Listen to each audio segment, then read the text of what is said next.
नमस्कार दोस्तों, स्वागत है आपका अपने YouTube channel Kota Education Hub में। जैसा कि आप सबको पता है, हम यहाँ पर हिंदी के जितने भी पेपर होते हैं उन सबके PYP करवाते हैं। PYP यानी कि प्रीवियस ईयर पेपर्स, उनका समाधान करवाते हैं। आपको पता होगा इसे ही, पूर्व से लेकर पश्चिम तक, उत्तर से लेकर दक्षिण तक हिंदी के जितने भी पेपर है ना, सबका सिलेबस लगभग 90% समान रहता है। क्योंकि हिंदी में क्या बदलेगा ये बताओ।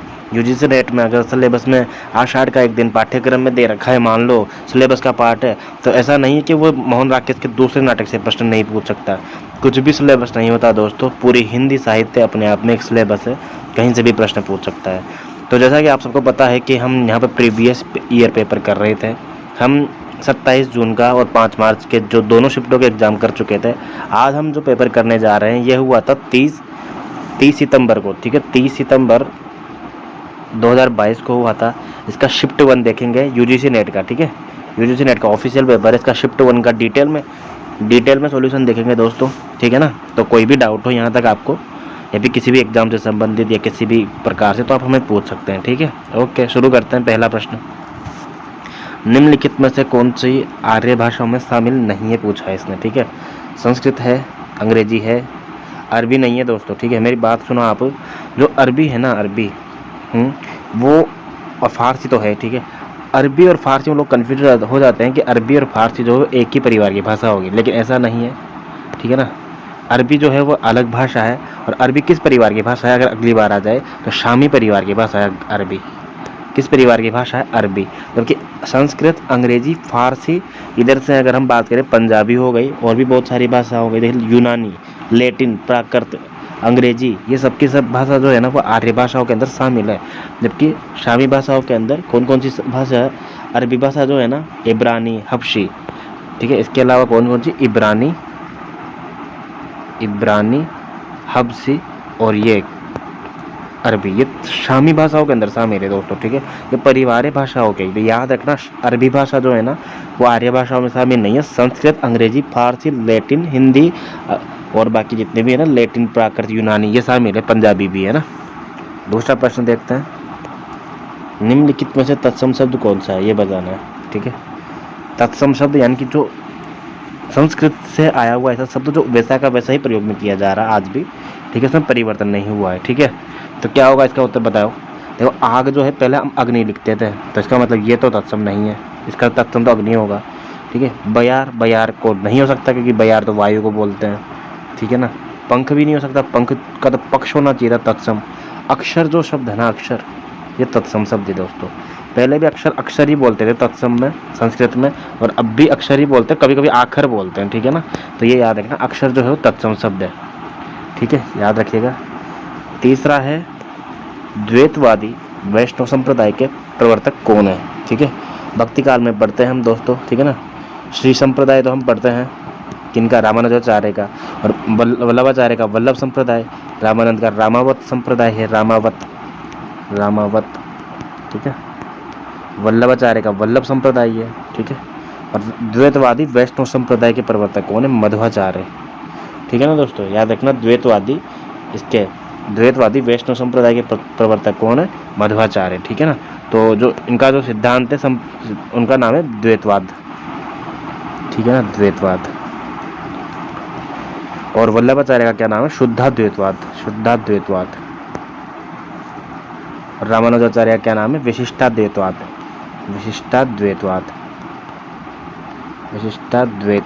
ठीक है।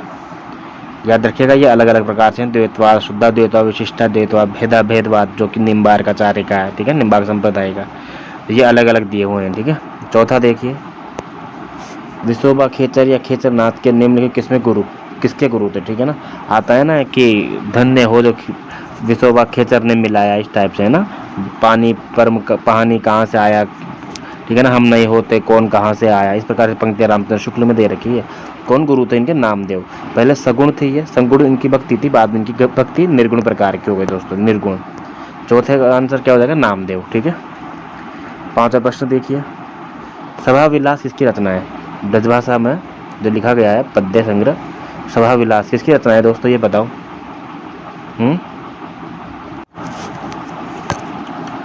क्या उत्तर होगा बताइए। ब्रजभाषा का पद्य का संग्रह सभा विलास किसकी रचना है? इसका सही उत्तर होगा लल्लू लाल। ठीक है, लल्लू लाल की रचना है सभा विलास। लल्लू लाल ही वो आदमी है जिसने खड़ी बोली शब्द का पहला प्रवर्तक, ठीक है ना, खड़ी बोली शब्द का जो अपनी रचना है ना, उसने पहला जो प्रयोग किया है वो लल्लू लाल ने किया था। लल्लू लाल, सदल मिश्र, सदाशुक लाल नियाज, इंशाअल्लाह खान, ये सारे के सारे चारों लोग वो थे जो कि जो कॉलेज बना था ना वो फोर्ट विलियम कॉलेज, जिसके अध्यक्ष थे जॉन क्राइस्ट, 1800 में बना था वो है। उसमें इन चारों ने बहुत महत्वपूर्ण भूमिका निभाई थी। ठीक है दोस्तों, 5वां प्रश्न हो गया। छठा प्रश्न देखते हैं। सा काव्य घटनानुकूल शब्दोपस्थिति। घटना के अनुकाल शब्दों की जो स्थिति होती है ना, घटना के अनुकूल, उसे ही काव्य बोलते हैं। किसकी पंक्तियाँ आई हैं, ठीक है ना, बताना है। यानी कि काव्य का लक्षण है एक प्रकार से ये कि काव्य उसे कहते हैं, तो काव्य लक्षण की पंक्तियाँ आई हैं। तो रुद्रट की तो है ननु शब्दार्थो, ठीक है ना, इस टाइम याद रखना, ट्रिक मान लो या चाहे कुछ भी मानो, इसको याद रखना। रुद्रट की है ननु शब्दार्थों वाली, कुंतक की है वक्र कवि व्यापार शालिनी, वक्र कवि व्यापार, क्योंकि वैसे भी वक्रोक्ति सिद्धांत दिया है कुंतक ने, तो याद रखना ना, वक्र कवि व्यापार शालिनी, ठीक है, वक्र कवि व्यापार जगन्नाथ की पंक्तियां आई हैं। ठीक है, सा घटना काव्य घटनानुकूल शब्दोपस्थिति, यानी काव्य क्या होता है, घटना के अनुकूल शब्दों की स्थिति होना ही काव्य कहलाता है। और वामन का याद रखना, ट्रिक से रखना, ये वामन में वो आ रहा है तो लास्ट में आएगा शब्दार्थो वर्तते, शब्दार्थो वर्तते, वो आएगा लास्ट में, शब्दार्थो वर्तते, ये याद रखना। ठीक है, वामन कौन थे? शब्दार्थो, जिन्होंने रीति संप्रदाय का प्रवर्तक आचार्य, रीति संप्रदाय, ठीक है ना, शब्दार्थो वर्तते, याद रखना दोस्तों। ये छठे का आंसर हो जाएगा 3, जगन्नाथ की पंक्तियां ही हैं। 7वां प्रश्न देखिए। मैथिली शरण गुप्त की रचना नहीं है, नहीं है पूछिए दोस्तों। किसान है, विकट भट्ट भी है, केशव की कथा भी है। राष्ट्र भारती जो है ना वो मैथिली शरण गुप्त की रचना नहीं है, किसकी है? रामचरित उपाध्याय, रामचरित उपाध्याय की रचना ही है। अगर मैथिली शरण गुप्त की पूछे तो भारत भारती है, भारत भारती मैथिली शरण गुप्त की है। ठीक है, याद रखना। चिरगांव झांसी में उनका जन्म हुआ था, याद रखना। ठीक है, भारतेंदु की अनुदित रचना नहीं है, बताइए कौन सी नहीं है? विद्या सुंदर, सती प्रताप, पाखंड विडंबन, सत्य हरिश्चंद्र, कौन सी नहीं है बताइए दोस्त? विद्या सुंदर भी है, पाखंड विडंबन भी है, सत्य हरिश्चंद्र भी है। ठीक है, सती प्रताप जो है इनका मौलिक नाटक है, मौलिक, ठीक है, तो अधूरा रह गया था, कुछ ऐसा मानते हैं कि अधूरा भी रह गया था ये, लेकिन ये मौलिक रचना है। ठीक है ना, बाकी ये इनका अनुदित नाटक है। ठीक है, सती प्रताप हो गया, वैदिक हिंसा न हिंसा बहुती, वैदिक हिंसा न हिंसा बहुती, इस टाइप से एक हो गया, ये 1973-72 के आसपास है ये, है ना। इसके अलावा श्री चंद्रावली हो गया, श्री चंद्रावली, नील देवी हो गया, अंधेर नगरी हो गया, भारत दुर्दशा हो गया, ये इनके मौलिक नाटक है। बाकी इनके कौन से नाटक है? अनुदित नाटक है, जिन्होंने किसी और नाटक से, जैसे संस्कृत का नाटक हो गया, बंगाल के नाटक से उन्होंने अनुवाद किया है। ठीक है, भारतेंदु जो काल है ना, भारतेंदु काल की जो सशक्त विधा है ना, वो कौन सी? निबंध है। भारतेंदु काल की सशक्त विधा जो है ना वो निबंध है। भारतेंदु काल की बात कर रहा हूँ मैं, भारतेंदु जी की बात नहीं कर रहा। जबकि भारतेंदु की बात करेंगे स्वयं अकेले, तो भारतेंदु की जो सबसे सशक्त विधा है जिसमें भारतेंदु जी माहिर है, वो नाटक है। ध्यान से सुनना बात, ठीक है ना, बहुत कम लोग पढ़ाते हैं ये वाली बात, ठीक है ना, याद रखना। 9वां प्रश्न देखिए। फटिक भूमि पर करपग छाया यह शोभा अतिराजती, कर कर पतिपद प्रतिमणि वसुधा कमल बैठक साजती। Very good. किसकी पंक्तियां आई हैं? फटिक भूमि पर, ठीक है ना, किसकी पंक्तियां? सूरदास की पंक्तियां आई है ना। रामचंद्र शुक्ल ने जो भ्रमर गीत सार का संपादन किया था उसमें से ये पंक्तियां ली गई है, सूरदास जी की पंक्तियां आई हैं। ठीक है, 10वां प्रश्न है।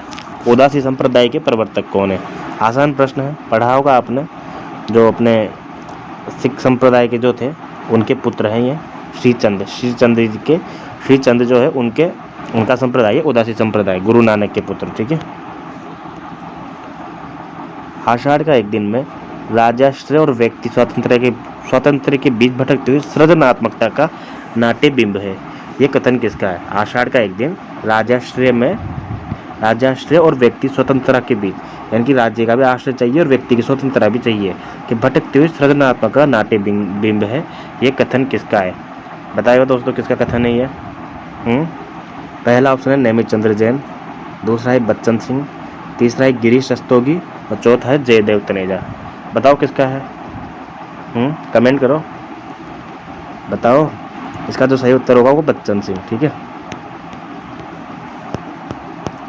बच्चन सिंह ने जो अपना साहित्य का इतिहास लिखा था, हिंदी साहित्य का दूसरा इतिहास, उसमें आषाढ़ के एक दिन के बारे में ये पंक्तियाँ लिखी है। ठीक है, याद रखना 11वें में 2।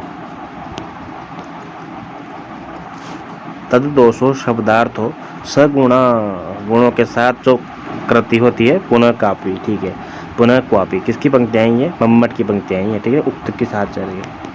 तद दोषो यानी कि दोषों को तजने वाला, जिसमें दोष न हो और गुणों के साथ यानी कि अलंकार भी हो और गुण भी हो और यही चीज़ चलती रहे, ऐसे शब्दार्थों को काव्य कहते हैं। काव्य हेतु की परिभाषा है मम्मट की। इनकी रचना कौन सी हमने पढ़ते हैं? काव्य प्रकाश। ठीक है, आप भी कमेंट करते जाओ, ऐसी कोई दिक्कत नहीं है। ठीक है, मैं रुकता जाऊंगा, आराम से रुक रुक के बताऊंगा। ठीक है, 13वां प्रश्न देखते हैं दोस्तों। निम्नलिखित में से कवि की दृष्टि से कविता की रचना प्रक्रिया पर विचार करने वाले पाश्चात्य आलोचक कौन है? कवि की दृष्टि से बात कर रहा है यहाँ पे दोस्तों। तो इलियट तो बिल्कुल नहीं हो सकता, क्योंकि इलियट तो कवि को दूर रहने से बात करता हूँ, कविता की दृष्टि से बात नहीं करता हूँ। तो स्वयं से पलायन, ठीक है ना, स्वयं से पलायन यानी कि आत्म जो भाव है ना उनको दूर रख के कविता करने की बात करते हैं। क्योंकि यहाँ तो कवि की दृष्टि से बात कर रहा है, जो कि इलियट तो बिल्कुल नहीं हो सकता। इसका जो सही उत्तर होगा ना वो वर्ड्सवर्थ होगा दोस्तों। ठीक है ना, क्योंकि प्लेटो और अरस्तु तो अलग ही परिभाषाएं दी थी काव्य की। ठीक है ना, तो वर्ड्सवर्थ यहाँ पे सही उत्तर होगा। और वर्ड्सवर्थ वही है जिसने काल्डिज के साथ मिलकर लिरिकल बैलेड्स एक किताब लिखी थी, लिरिकल बैलेड्स। ठीक है ना, कोलरिज के बेस्ट फ्रेंड थे ये बैलेड्स। 1870 इनका जन्म था, 1870। एक सेकेंड यार, टेक्निकल चीज़ें हैं ना। 1870 इनका जन्म हुआ था। ठीक है, और 1872 किसका हुआ था? कोलरिज का। 1870 वर्ड्सवर्थ का, 1872 कोलरिज का। ठीक है, 1888 हुआ था इलियट का। ठीक है, 1888 इलियट का। 14वां प्रश्न देखिए। कविता की भाषा विरोधाभास की भाषा है, ये कथन किसका है? कविता की भाषा विरोधाभास की भाषा है, ये कथन है क्लिंट ब्रूक्स का। ठीक है, 2 उत्तर सही हो जाएगा यहाँ पे, क्लिंट ब्रूक्स। निम्नलिखित में से किस पुस्तक का नाम द्वंद्ववादी तर्क की भाषा है? Critique of the dialectic reason. देखो दोस्तों, एक सिद्धांत दिया था कार्ल मार्क्स ने, द्वंद्वात्मक भौतिकवाद का सिद्धांत। वो जो सिद्धांत था ना वो किससे लिया था उन्होंने? सार्त्र की द्वंद्ववादी तर्क की समीक्षा है ना कहीं यहाँ से भी लिया था। द्वंद्व तो कन्फ्यूज मत हो जाना वहाँ से, ये द्वंद्ववादी तर्क की समीक्षा अलग है, उनका द्वंद्वात्मक भौतिकवाद है। ठीक है ना, सिद्धांत। तो इसका जो सही उत्तर होगा वो होगा सार्त्र। ठीक है ना, सही उत्तर क्या हो जाएगा? द्वंद्वात्मक तर्क की समीक्षा, क्रिटिक ऑफ डायलेक्टिक रीजन। ठीक है ना, तो 15वें का आंसर क्या हो जाएगा? सार्त्र यानी कि 4। ठीक है दोस्तों, 16 प्रश्न देखते हैं आप। 16 प्रश्न क्या कहता है देखिए। 16वां, विभ्रम और यथार्थ, इल्यूजन एंड रियलिटी। जैसे याद करना है दोस्तों, इल्यूजन एंड रियलिटी है ना, विभ्रम भ्रम हो जाता है हमको है ना, और रियलिटी पता नहीं चलती कब, जब बातें कोड में कही जाती है। ठीक है ना, कोड में कही जाती जब बातें, तो कोडवेल इसका आंसर होगा, कोडवेल। ठीक है ना, ये पाश्चात्य संस्कृति के कवि हुए हैं, उनकी रचना है ये इल्यूजन एंड रियलिटी। ठीक है ना, सरस्वती पांडे में दिए हुए हैं सबके नाम, इनको आप आराम से पढ़ लेना पांडे वाली बुक में। बाकी मुझे भी जैसा टाइम मिलेगा मैं आपको जितने भी पाश्चात्य कवि हैं उनके जो इंपॉर्टेंट रचनाएं उनको बता दूंगा एक बार। ठीक है, देवगिरी से जीतकर दिल्ली आने के बाद चामुंडराय दाहिम ने पृथ्वीराज को किस बात के लिए प्रेरित किया था? किस बात के लिए किया था? रेवा तट पर मृगया के लिए। ठीक है, पहला उत्तर सही होगा दोस्तों यहाँ पे, रेवा तट पर, यानी कि चलो हिरण मारने चलते हैं। ठीक है ना, 27वां समय है ये, 27वां समय, 27वां अध्याय, 27वां सर्ग, कुछ भी बोल लो, लेकिन पृथ्वीराज रासो के अंदर जो 69 समय है ना, 69 चैप्टर, उनको समय में बांटा गया है। ठीक है, ये याद रखना तो बहुत इंपॉर्टेंट है ये। गोरी सुंदर पातली केसर काले रंग, 11 देवर छोड़ के चली जेठ के संग। ठीक है, अमीर खुसरो को आपको पता होगा इसे कि मुकरियाँ पहेलियाँ पूछने का बहुत ज़्यादा शौक था। ये पहेली है, मुकरी नहीं है। ठीक है ना, मुकरी में तो क्या होता है ना, डायरेक्ट उसी के अंदर आंसर छुपा होता है कहीं ना कहीं, है सर के साथ जन इस टाइप से है ना। तो गोरी सुंदर पातली केसर काले रंग, और केसरी की टाइप से हो गया, यानी कि मतलब कहीं ना केसरिया काले हो गया, 11 देवर छोड़ के, यानी कि जो होते हैं ना 11 काले काले। ठीक है ना, ये बात कर रहे हैं अरहर की बात कर रहे हैं यहाँ पे। ये अरहर की दाल में क्या होता है, दाने होते हैं ना काले काले गार के, मिट्टी के, उनको छोड़ के फिर हम इनको मतलब अरहर की दाल को अलग करते हैं, अरहर के लिए कहा गया है यहाँ पे। ठीक है, 18वें में उत्तर एक हो जाएगा। अमीर खुसरो की पंक्तियाँ हैं, याद रखना, अमीर खुसरो एक मनोरंजनात्मक कवि थे, धर्म उपदेशक नहीं थे, बिल्कुल इस बात को गांठ बांध लेना। स्वच्छंद वृत्तियों की संवेदना अनेक प्रकार की होती है, स्वच्छंद की बात कर रहे हैं यहाँ पे। पर मध्यकाल के इन स्वच्छंद कृताओं की संवेदना केवल प्रेम की संवेदना थी। ये प्रेम की पीर के पक्षी थे। वेरी गुड, प्रेम की पीर के पक्षी। अब बहुत सारे बच्चे कन्फ्यूज हो, क्या हम प्रेम की पीर समझ गए, क्योंकि प्रेम की पीर का शब्द इस्तेमाल किया था शुक्ल जी ने। शुक्ल जी ने किसके लिए किया था? एक तो घनानंद के लिए और एक आलम के लिए। घनानंद के लिए किया था कि प्रेम की पीर का कवि, ठीक है ना, पक्षी नहीं, प्रेम की पीर का कवि। और आलम के लिए किया था प्रेम की पीर और इश्क का दर्द इनके हर एक एक वाक्य में है। तो ये दोनों तो नहीं हो सकते, यानी कि रामचंद्र शुक्ल तो गलत है यहाँ पे। तो सही उत्तर होगा विश्वनाथ प्रसाद मिश्र होगा, ठीक है ना। विश्वनाथ प्रसाद मिश्र जी की पंक्तियाँ आई हैं दो, इसका सही उत्तर होगा, याद रखना 19 में 2, ठीक है। जहाँ समझ में नहीं आए वीडियो को पीछे लेकर थोड़ा सा देख सकते हो, ऑनलाइन का इतना तो फ़ायदा उठा सकते हैं हम। अगर फिर भी समझ में नहीं है तो कमेंट कर सकते हो, या फिर टेलीग्राम का चैनल दिया हुआ है, वहाँ पे मैं अपना कॉन्टैक्ट छोड़ रखा है, वहाँ पे मुझे मैसेज कर सकते हो।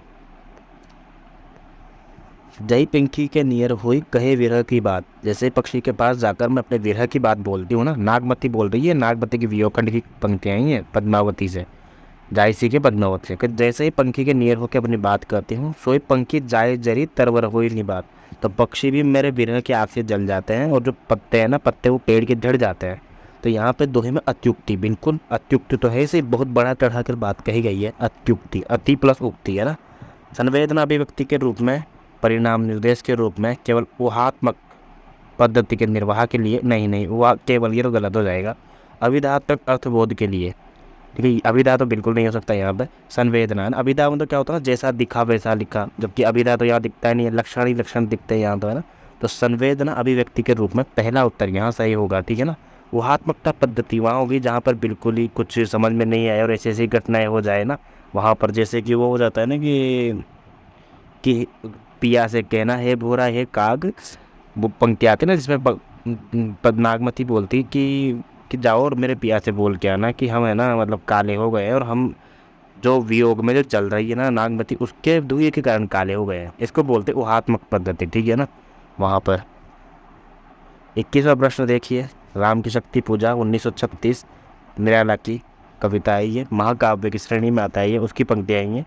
राम रावण के युद्ध को रूपायित करने के लिए निराला ने संस्कृत की सरल पद मैत्री का, सरल बिल्कुल भी नहीं, अच्छे से पंडित नहीं समझ पाते, अधिकतर द्वित्व वर्णों का प्रयोग, नहीं ये भी नहीं है, ठीक है, द्वित्व वर्ण नहीं है ना, जैसे द्वित्व वर्ण है ना क इस टाइप से। संस्कृत पद मैत्री नाद योजना अनुप्रास विधान पर विशेष पन, बिल्कुल ये तो फेवरेट था उनका वैसे भी, है ना। नाद योजना 1 नंबर थी, अनुप्रास विधान ठीक था, संस्कृत पद मैत्री, ठीक है। 3 यहाँ सही उत्तर होगा, राम की शक्ति पूजा 1936 निराला महाकाव्य। ऋतु बसंत का सुप्रभात था, मंद मंद था अनिल बह रहा, बालारुण की मृदु किरणें थी, अगल बगल स्वर्णाभ शिखर थे, एक दूसरे से विरहित हो अलग अलग कर रही थी जिनको, सारी रात बितानी होती निशा काल के चिर अभिशापित, बेबस उन चकवा चकवी का बंद हुआ क्रंदन। चकवा चकवी के बारे में व्यक्त नागार्जुन के विचार को साहित्य जगत में कहा जाता है, ठीक है। बड़ा अच्छा प्रश्न है दोस्तों, ये पहले भी आया हुआ है एग्जाम में, ठीक है ना। इस टाइप से जब बात कही जाती है कभी भी, तो शुरुआत में कही जाती है किसी भी रचना के, जो कवि प्रसिद्धि बोलते हैं दोस्तों, कवि प्रसिद्धि के नाम से, मतलब इसका जो टर्म है ना, इस टर्म को कवि प्रसिद्धि बोलते हैं, ठीक है। 22वें का आंसर 3 हो जाएगा। 24वां प्रश्न देखिए, यह देह भाव भ्रांति है, ठीक है, कथन किसका है? रामधारी सिंह दिनकर ने 1961 या 1972 के आसपास, है ना, 1972 के आसपास ज्ञानपीठ, है ना, मुझे भी याद नहीं आ रहा, आप एग्जैक्टली बताओगे कि उर्वशी की रचना कब की थी रामधारी सिंह दिनकर ने, ठीक है, जिसको ज्ञानपीठ पुरस्कार भी मिला है, उसकी ही पंक्तियाँ आई हैं, ठीक है ना। कि तो जिसमें पुरूरवा और उर्वशी, पुरूरवा तो धरती का राजा होता है, और उर्वशी जो क्या होता है, अप्सरा होती है, उसके प्रेम प्रसंग की कविता है, ये बहुत अद्भुत, बहुत अच्छा काव्य है ये दोस्तों, चंपू काव्य भी बोलते हैं इसको, चंपू नहीं मतलब काव्य बोलते हैं, ठीक है, पद्यात्मक काव्य ही है ना, पद्यात्मक काव्य। चंपू तो उर्वशी जो है ना, वो 1909 में लिखा था, जयशंकर प्रसाद, उसको बोलते हैं चंपू तो, ठीक है, ये नहीं है। उर्वशी का कथन है दोस्तों ये देह भाव भ्रांति है, ठीक है, उर्वशी का। सतपुड़ा के घने जंगल, नींद में डूबे हुए से ऊँघते अनमने जंगल, झाड़ ऊंचे और नीचे, चुप खड़े हैं आंख मीचे, घास चुप है काश चुप है, मोक्षाल पलाश चुप है, बन सके तो धसो इनमें, धस न पाती हवा जिनमें। बहुत आसान प्रश्न है, बिल्कुल। जंगल घना वो भयावह है, बिल्कुल है, कोई बात नहीं है, ठीक है। जंगल में जीवन का कोई निशान नहीं है, ये भी ठीक है। यह जंगल केवल जंगल नहीं, जीवन की चुनौती है। अब देखो ये जो है ना, ये इन सब कुछ चीज़ों को लेकर एक साथ समेट रहा है ये काव्य पंक्तियों का आशय क्या है। तो घना और भयावह नहीं बता रहा वो एकदम डायरेक्टली, लेकिन जीवन एक चुनौती है। कहीं ना कहीं जंगल का थोड़ा वर्णन करेंगे वहाँ लिखने वाले, ठीक है ना, भवानी प्रसाद मिश्र की रचनाएंगे, ठीक है। 3 यहाँ सही उत्तर होगा, सतपुड़ा के घने जंगल, ठीक है ना, 24वें में 3। जीवन यहाँ चुनौती है, ठीक है, जीवन की चुनौती के बारे में बताया गया, ठीक है। 25वां प्रश्न देखिए, धनी कौन होता है जिसका कोई विचार नहीं करता? वह जो अपने कौशल से दूसरों को बेवकूफ़ बेवकूफ़ बना सकता है, ठीक है ना। किसका कथन है, किन पात्रों के मध्य हुआ था ये? गोविंदी और मेहता का कथन है, गोविंदी और मेहता, ठीक है ना, गोविंदी और मेहता, ठीक है। ये अपने जो गोदान उपन्यास है उसका कथन है ये, प्रेमचंद ने 1936 में लिखा था ये, ठीक है, प्रेमचंद ने 1936। अगला प्रश्न देखिए, शीतला माँ के नाराज हो जाने के भय से लोग बच्चों को चेचक का टीका तक नहीं लगवाते थे। उपयुक्त प्रसंग निम्नलिखित में से किस उपन्यास से थे? शीतला माँ के नाराज होने से ये लिखा गया था 1870 में एक उपन्यास आया था, किस नाम से आया था, जिसको उपन्यास की दर्जा नहीं दिया गया था, ठीक है ना। ये पंडित गौरीदत्त शर्मा का था, पंडित गौरीदत्त शर्मा जी का, ठीक है ना। उपन्यास का दर्जा इसलिए नहीं दिया गया क्योंकि उसमें उपन्यास के वो गुण नहीं थे। तब 1882 में अंग्रेजी ढंग का जो पहला उपन्यास माना था शुक्ल जी ने, वो माना था परीक्षा गुरु को, और उसको पहला उपन्यास माना गया, जबकि ये भी उपन्यास ही है। इसका सही उत्तर होगा देवरानी जेठानी कहानी, ठीक है। 26वें का उत्तर 1 हो जाएगा। परीक्षा गुरु उपन्यास निम्नलिखित में से किस विषय पर आधारित है? चलिए देखते हैं। प्रतीक रूप से, एकदम सही बात है, डायरेक्ट तो नहीं, प्रतीक रूप से ईस्ट इंडिया कंपनी द्वारा भारत के आर्थिक शोषण और लूट का यथार्थ, एकदम सही कथन है। पहले भी क्वेश्चन आया हुआ ही है और यही आंसर माना गया था उसमें, ठीक है ना। ईस्ट इंडिया संबंधित बात की गई थी, ठीक है ना, पहला एकदम उत्तर सही है, ठीक है। लोग परेशान होंगे कि सामंत वर्ग के पतनोन्मुख चरित्र का वर्णन, ऐसा नहीं है उतना, मतलब गौण रूप में, लेकिन जो मेजोरिटी है ना वो फर्स्ट के साथ है, फर्स्ट, ठीक है। प्रथम स्वाधीनता संग्राम में ब्रिटिश शासन द्वारा भारतीय फूट डालने का प्रयास, छोटी छोटी चीज़ें देखने को मिलती, लेकिन पहला यहाँ सही होगा। 28वां है, अमृतलाल नागर का ऊपर रचित नहीं है, कौन सा ना, बिखरे तिनका तो है, ठीक है, बिखरे तिनका भी है, अग्निगर्भा भी इनका ही है, ठीक है, अग्निगर्भा भी है, करवट भी है, ठीक है। अर्धनारीश्वर आपने पढ़ा होगा, अर्धनारीश्वर जो है वो एक तो दिनकर की रचना है और एक विष्णु प्रभाकर की भी रचना है, ठीक है ना, विष्णु प्रभाकर और दिनकर, ठीक है, दोनों की अलग अलग रचना है, लेकिन विष्णु प्रभाकर जी का तो उपन्यास है, याद रखना।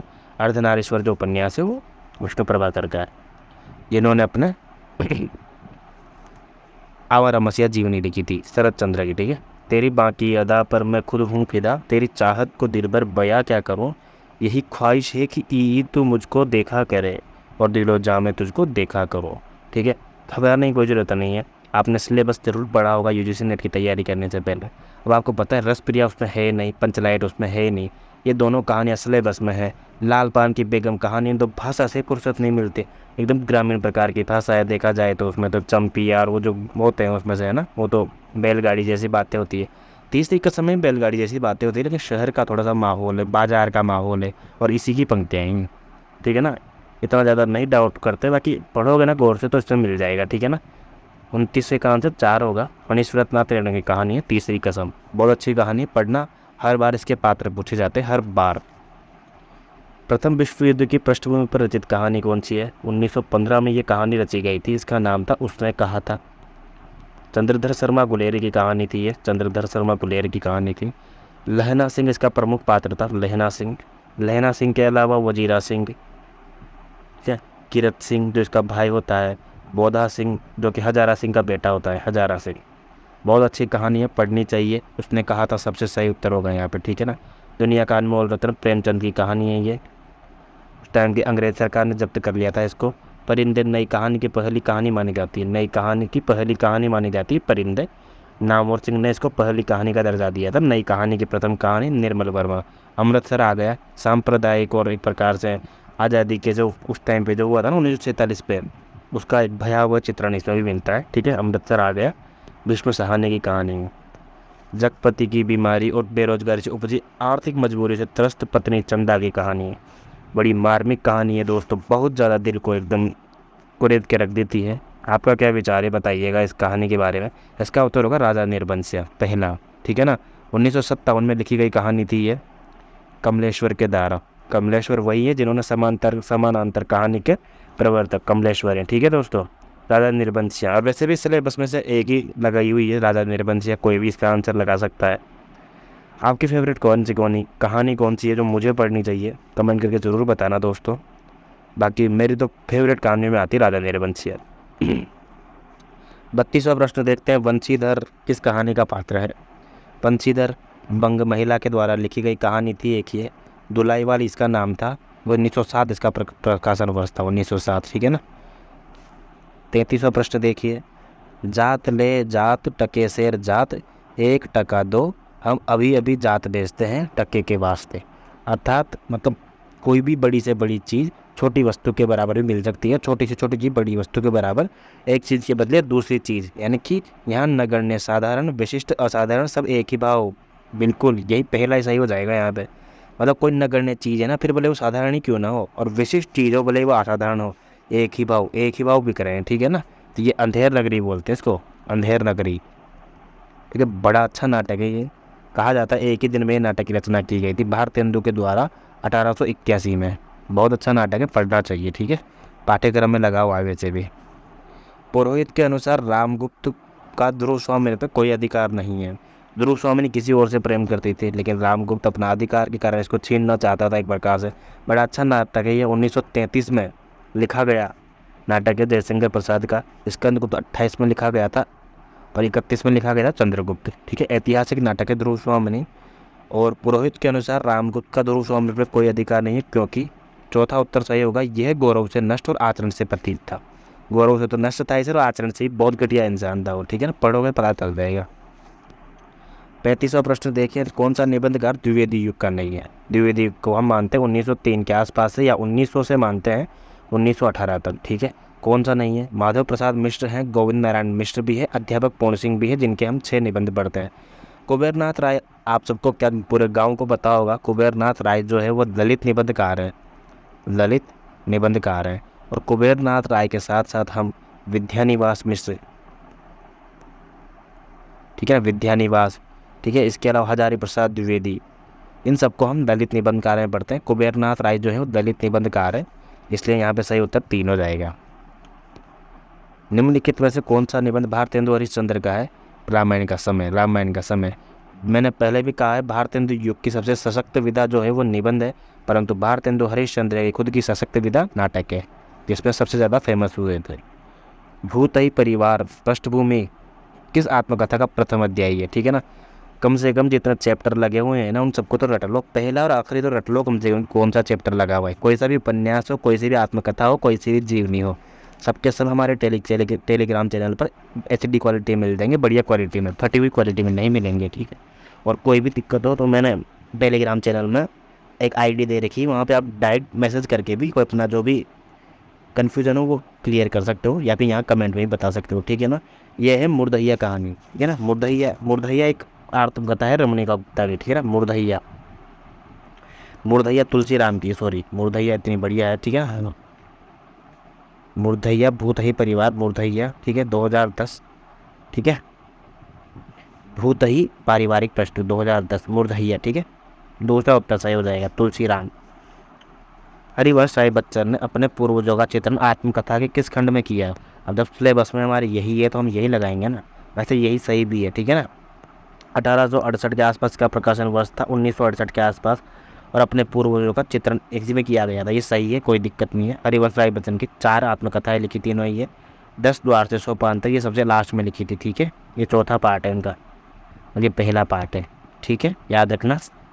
39वां प्रश्न देखते हैं, मुक्तिबोध की रचना कौन सी है? सिलेबस में जब यही लगी हुई है तो हम यही तो मानेंगे, दूसरे नंबर की, एक साहित्य की डायरी, जिसके अंदर भी बहुत सारे पार्ट हैं, पढ़ लेना, बहुत ज़्यादा इंपॉर्टेंट है, एग्जाम में आते रहते हैं, ठीक है। मुक्तिबोध का जन्म 1917 में हुआ था, और ये वही है जिन्होंने अंधेरे में रचना लिखी थी। अंधेरे में जो कविता है पूरे हिंदी साहित्य की सबसे बड़ी कविता है वो, ठीक है।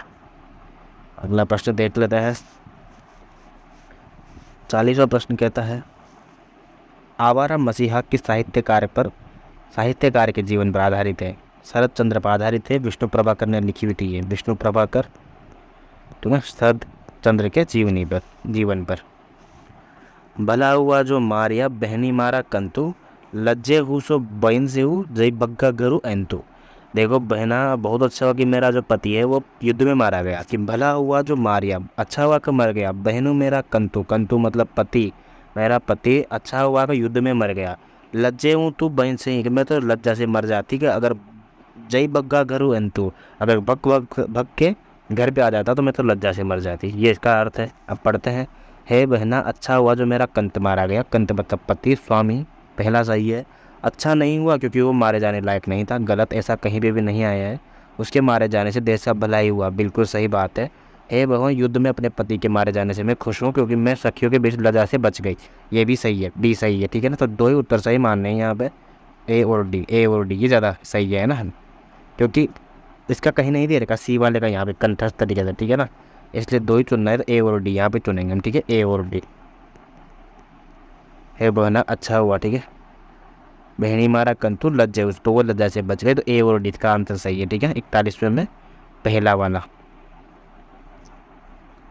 अगला प्रश्न देखिए, पद्माकर भट्ट के बारे में रामचंद्र शुक्ल का विचार क्या है।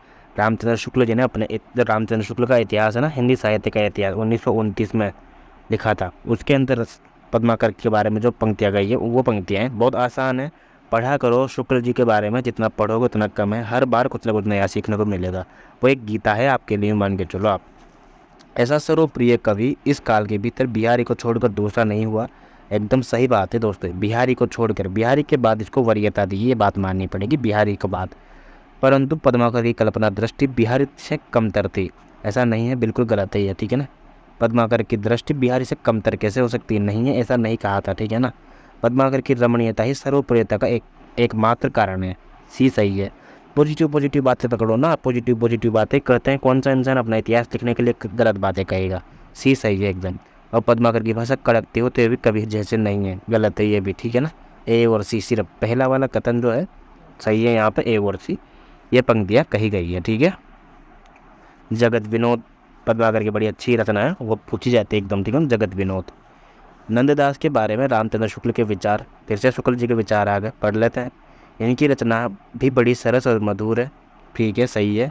कृष्ण की लीला, रासलीला व अनुप्रास आदि युक्त साहित्यिक भाषा में विस्तार के साथ वर्णन है, ठीक है। कृष्ण की लीला गाथा है ही सही, कोई दिक्कत नहीं है। रास पंचाध्याय सोरठा, ये देखो गलत कर दिया, रोलाचंद में ही है। अनुप्रास और चुने हुए संस्कृत पद विन्यास आदि नंददास की कविता में नहीं, कैसे नहीं पाए जाते, बिल्कुल पाए जाते हैं, ठीक है ना, पाए जाते हैं। यहाँ नहीं दे रखा है, गलत हो जाएगा। सी और डी गलत है, और ए और बी सही है, तो ए और बी वाला ऑप्शन दो सही हो जाएगा यहाँ, ए और बी, ठीक है। 44वां प्रश्न देखिए, 44वां प्रश्न क्या कहता है। छायावाद के बारे में रामचंद्र शुक्ल ने क्या क्या स्थापना है, क्या क्या मान्यताएं उनकी। छायावाद से एकदम कटु विरोधी थे वैसे देखा जाए तो रामचंद्र शुक्ल। छायावाद बड़ी सहृदयता के साथ प्रभाव साम्य पर ही विशेष लक्ष्य रखकर चला है, पहला एकदम सही है, ए। छायावाद की रचनाएं गीतों के रूप में अधिकतर होती हैं, बी भी सही है, बिल्कुल। बहुत सारे गीत लिखे गए हैं छायावाद में, ठीक है। छायावाद की रचना अन्योक्ति पद्धति पर नहीं की जाती की जाती है, गलत है ये तो। और व्यंजना पद्धति का प्रगल्भ और प्रचुर विकास छायावादी काव्य शैली की असली विशेषता नहीं है, क्या है ये, नहीं देखी, गलती कर रही है यहाँ पे, सी और डी गलत है, ए और बी सही है, पहला उत्तर 44 में ए। देखो दोस्तों, पेपर बहुत ट्रिकी आता है, ठीक है ना, आप घबराया मत करो, पेपर बहुत ट्रिकी आता है, ठीक है ना, टेंशन मत लिया करो, समझा करो पेपर को। हर साल के जितने भी पेपर है ना, जितने भी PYP है, सबको पी जाओ दोस्तों। नेट के ही नहीं, असिस्टेंट प्रोफेसर हो किसी भी राज्य का, हिंदी होती है, हिंदी में क्या नया होता है। अज्ञेय की रचना है, आंगन के पार द्वार 1961 सही है। इतने आसपास अपने, ये गलत है। नदी की बाग पर छाया, ये भी है, ए और सी जो है ना, नदी की बाग पर छाया, नदी की बाग पर छाया, आंगन के पार द्वार, ये दोनों के दोनों अज्ञेय की रचना है। इतने अपने पास, ये शमशेर बहादुर की है, किसकी, शमशेर बहादुर।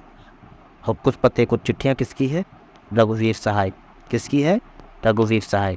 ए और सी सही उत्तर हो जाएगा, यानी कि चौथा। 46वां प्रश्न देखिए, समलक्ष्य क्रम ध्वनि के भेद बताने हैं। ध्वनि संप्रदाय के प्रवर्तक कौन है, आनंदवर्धन। उसी के अंदर ध्वनि के दो भेद माने गए हैं। मुझे जल्दी बोलने के लिए कहा जाता है स्टूडेंट्स के द्वारा, इसलिए मैं जल्दी पढ़ाता हूँ। समझ में नहीं आई तो वीडियो को थोड़ा सा पीछे ले लिया करो, ठीक है। बाकी डिटेल में यही वाला पेपर मैं अपने टेलीग्राम चैनल पर डाल दूंगा, वहाँ पर डिटेल में आपको इसके आंसर मिल जाएंगे, उसके लिए घबराना नहीं है आपको, ठीक है। अब बताता हूँ मैं 46 का डिटेल में आंसर, ठीक है। देखो, ध्वनि सिद्धांत किसने दिया था, सबसे पहले तो याद रखना, ध्वनि सिद्धांत दिया था आनंदवर्धन ने, आनंदवर्धन, ठीक है। अब हटाओ इसको, अब मेरी बात सुनो। ध्वनि सिद्धांत के दो दो पार्ट में डिवाइड किया था उसको, ध्वनि सिद्धांत के दो, ठीक है, दो भेद, कौन कौन सा, अभिधा और एक था लक्षणा। अब आप कहोगे व्यंजना कहाँ है, बिल्कुल व्यंजना नहीं है, और यही एग्जाम में पूछता है कि कौन सा पूछता है कि ध्वनि के कौन सा भेद है, ठीक है ना, या फिर इस टाइप से कि ध्वनि सिद्धांत के बारे में गलत कथन का चयन कीजिए, और वहाँ दे देगा ध्वनि सिद्धांत के जो दो भेद हैं, अभिधा और व्यंजना, और बंदा उसको सही मान लेता है। क्योंकि ऐसा आसान प्रश्न है ये, लेकिन डिफिकल्ट लगता है और ऐसा आया हुआ प्रश्न नहीं है। तो अभिधा और लक्षणा ये दो ही भेद हैं ध्वनि के, और ये दोनों सिद्धांत किसने दिए हैं, ये ध्वनि का सिद्धांत आनंदवर्धन है, ठीक है। अब उसने क्या किया था, अभिधा को तो बोलते हैं विवक्षी तान्य, बहुत कठिन लगेगा पर ठीक है, इसका दूसरा नाम है ना, विवक्षी तान्य परवाच्य ध्वनि, और लक्षणा का है अविवक्षी तान्य परवाच्य ध्वनि। विवक्षी तान्य पूरा लिख देता हूँ, आपको पढ़ने में आसानी रहेगी,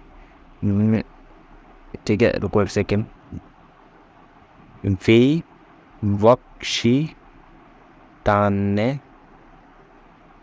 परवाच्य ध्वनि, ये तो किसका भेद हो जाएगा, ये लक्षणा ध्वनि का, और इसके आगे अ लगा देंगे ना, ये किसका, सॉरी अगर अ हटा देंगे ना, अ हटा देंगे तो ये किसका भेद हो जाएगा, अ हटाने पे ये हो जाएगा लक्षणा का, अभिधा का भेद हो जाएगा, अभिधा जो है ना ध्वनि का भेद है अभिधा, उसका तो नाम हो जाएगा विवक्षी तान्य परवाच्य ध्वनि, दूसरा नाम, और लक्षणा का भेद हो जाएगा अविवक्षी तान्य परवाच्य ध्वनि, ये दूसरा नाम है। और इन्हीं के अंदर जब हम पार्ट को डिवाइड करते हैं ना, तो उसमें से एक आता है समलक्षक क्रम व्यंग्य ध्वनि, और एक आता है असमलक्षक क्रम व्यंग्य ध्वनि, ठीक है। तो समलक्षक क्रम व्यंग्य ध्वनि के दो पार्ट होते हैं, वस्तु ध्वनि और अलंकार ध्वनि। सिर्फ यही बताने के लिए मैंने इतनी रामायण की है, वस्तु ध्वनि अलंकार ध्वनि, भूलना मत भाइयों, दिक्कत हो तो पूछ लेना, बी और सी, ठीक है। चौथा,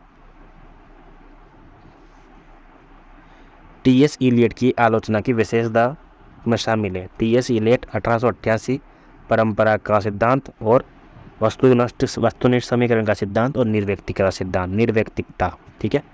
कविता आत्मगत अभिव्यक्ति से पलायन है, बिल्कुल सही बात है, मानता है कि तुम अपने जीवन में जितनी भी घटनाएं हो ना, उनसे दूर होकर कविता को लिखोगा, स्वयं अपने आप को अभिव्यक्त मत करो कविता में, ठीक है ना। तो ये इसकी पहली बात थी।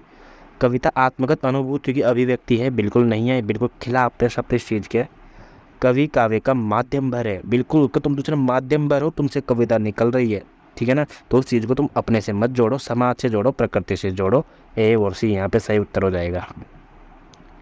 48वां प्रश्न देखते हैं, विद्यापति की पदावली में वर्णित मुख्य विषय हैं, कौन कौन से हैं, बताइए दोस्तों। राजनीतिक द्वंद्व है, वय संध है, पुरुष परीक्षा या अनमेल विवाह, बताइए। बी तो एकदम सही है, ठीक है। अब बताइए कौन सा होगा बाकी, राजनीतिक द्वंद्व, सी या डी अनमेल विवाह। जो विद्यापति की पदावली में सब सही आंसर होगा, पुरुष परीक्षा तो उनकी एक रचना है दोस्तों, तो इसको मत लगाना आप, ठीक है। सी नहीं होगा यहाँ पे, बी और डी यहाँ पे सही उत्तर होगा, ठीक है ना, बी और डी अनमेल विवाह, ठीक है, बी और डी, तो तीसरा उत्तर सही हो जाएगा यहाँ पे, ठीक है। 48 का 3, मैं चेक कर लेता होगा फिर भी, ठीक है, सही है ये। अगला प्रश्न देखते हैं 49वां, रामचरितमानस के अंत में कही गई तुलसीदास की कौन सी बातें सही है, सही कथन बताना है कि रामचरितमानस में कौन कौन सी बातें कही गई है, ठीक है।